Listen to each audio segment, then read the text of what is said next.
kita hormati sesama negara dan kebenaran para polis, semua ahli karya dan juga penonton sejajar kopi jam 10.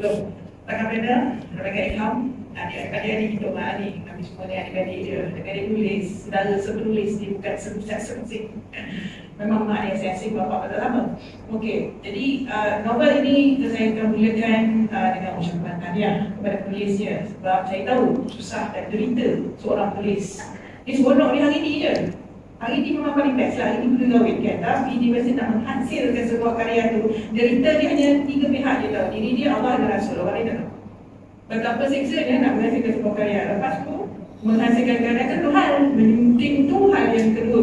Menyunting itu selalunya penulis kena bekerjasama dengan penyunting dia. Jadi akhirnya dia dapat hasil yang macam ni, yang cantik ni. Dia hasil bukan kerja seorang lah. Biasanya akan ada terjemahan daripada editor, yang interpretasi daripada pelukis dan sebagainya. Ini saya berikan kredit kepada Puan Emila Yusof, pelukis kulit depan Hati Kintsugi.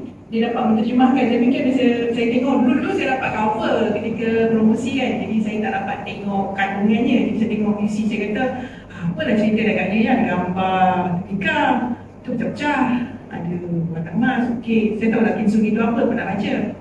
Lepas tu kat belakang dia kuih-kuih, color cantik belakang ni kan. Saya tu kuih apa lah ni, lepas dah baca baru tahu ni lah wagashi kan, jenis kuih. Saya ni pernah pergi Jepun sekali je. Sekarang ni anak saya kat Jepun, jadi hidup secara vicarious lah kan. Sebab anak kita kat Jepun, jadi apa dia cerita tu semua kita dengar. Itu je lah vicarious. Jadi saya pergi Jepun sekali, itu pun 10 tahun dulu. Becky ni dia orang kampung, Jepun tu kampung dia. Jadi dia memang tak tahu, kadang-kadang setahun tu kali dah pergi Jepun. Jadi apa-apa soalan tentang Jepun dia tanya kat dia, jangan tanya saya tau. Saya cuma cakap tentang karya ini. Okey, jadi dari segi karya ini saya melihat bagaimana seorang penulis itu saya kenal Mazni sebelum ni. Jadi oleh itu saya tahu dia pernah pergi ke Jepun dan saya fikir ini merupakan sebahagian daripada interpretasi beliau sendiri ketika sampai sana dan menerjemahkan dalam sebuah karya. Jadi perkataan sastra itu sebenarnya terpulang pada kita untuk menerjemahkannya. Kalau kita rasa sastra itu satu yang susah, dia jadi susah lah. Tapi kalau kita rasa dia mudah je. Dan pada saya taklah sesukar mana. Bukan kerana karya ni simple sangat, tak. Karya ni sangat mudah didekati. Kalau dalam istilah sastrawan negara Rahmat Syahari, dia kata dia punya taraf kekomunikatifan. Dia sebut betul, komunikatif. Tahap kekomunikatifannya amat tinggi, artinya mudah dibaca oleh sesiapa sahaja. Poin dia tinggi tau, isi dia berat, sangat berat. Kerana dia isu tentang yang sangat penting, yang paling susah kita nak buat dalam hidup kita ni, iaitu memaafkan. Marah senang, balas dendam pun senang. Tapi memaafkan itu sangat sukar dan bebannya boleh dibawa sepanjang hayat. Dan soalan dia, adakah kita mahu melepaskan di dunia ini atau kita bawa sampai mati? Itu persoalan itu sangat berat. Tetapi disampaikan dalam bentuk yang ringan dan mudah. Dan saya fikir ramai orang yang boleh memaafkan selepas membaca novel ini. Sebab kerana cara dan dihidangkan dan digambarkan dengan kintsugi. Nanti saya harap Eki cerita sikit tentang kintsugi lah, yang detail sikit. Saya akan cerita sikit je. Kintsugi kalau pernah baca, di Google je sebenarnya ada perkataan kintsugi ni boleh cari, iaitu orang-orang di Jepun khususnya, kalau tembikar-tembikar ni kalau pecah, mereka mungkin zaman tu susah pun nak dapat kan. Jadi mereka tak buat, kalau kita tinggal pecah dapat je, sebab kita mungkin beli kat kedai Iko, beli kat DIY, kau je, kita dulu susah nak dapat. Dan biasanya itu adalah hadiah barangkali untuk keluarga ke momen itu untuk seseorang itu. Jadi kalau pecah tu, dia sangat sayang dan dia tak buang. Kaedah di Jepun itu menggunakan satu cara untuk mencantumkan kembali. Dan kita kalau cantum pakai selotip lah, tak ada tip ke benda kan, jadi memang buruk lah. Tapi di Jepun mereka menggunakan teknik yang dipanggil kintsugi ni. Dia sambung balik tembikar-tembikar tu.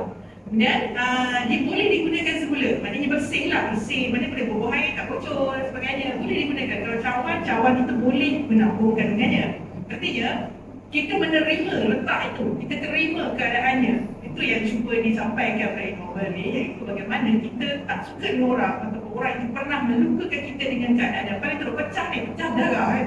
Tetapi boleh dicantum semula, menerima keadaan itu, ya aku sudah rasa kecewa dan sebagainya, menerima, to accept acceptance ni yang selalu satu perkara yang susah untuk kita lakukan ya. Jadi itu yang cuba disampaikan dalam novel ini, iaitu watak Tasnim ni menerima bagaimana dia nak terima satu keadaan yang sangat sukar bagi dia untuk terima, dan dia dalam perjalanan itulah, dalam pengembaraan dia dijemput itulah dia menemui satu jawapan yang tak ada bagi spoiler lah macam mana dia dapat jawapan tu, tapi pada hujungnya tu proses dia tu sangat penting untuk kita ikuti tiap-tiap bab tu. Nak baca tiap-tiap bab tu, kita akan tengok dan kita dapati oh dia melalui proses dia naik turun lah, ada kesukaran dia, ada keseronokan dia, ada kekecewaan dia. Di situlah proses dia nanti sampai ke hujung.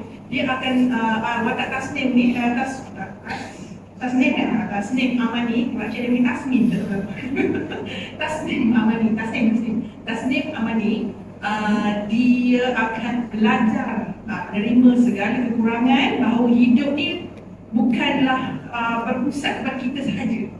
The world does not revolve around you kan. Kita belajar untuk menerima bagaimana keadaan orang lain juga, dan kita tak boleh membayangkan orang lain itu boleh jadi sempurna seperti cawan yang sempurna itu. Kita harus menerima segala yang letak, yang sepertinya lah, seadanya. Yang ini yang selalu juga kita sukar untuk mengalaminya kan. Kita cakap memang mudah lah, tapi kata maafkan je.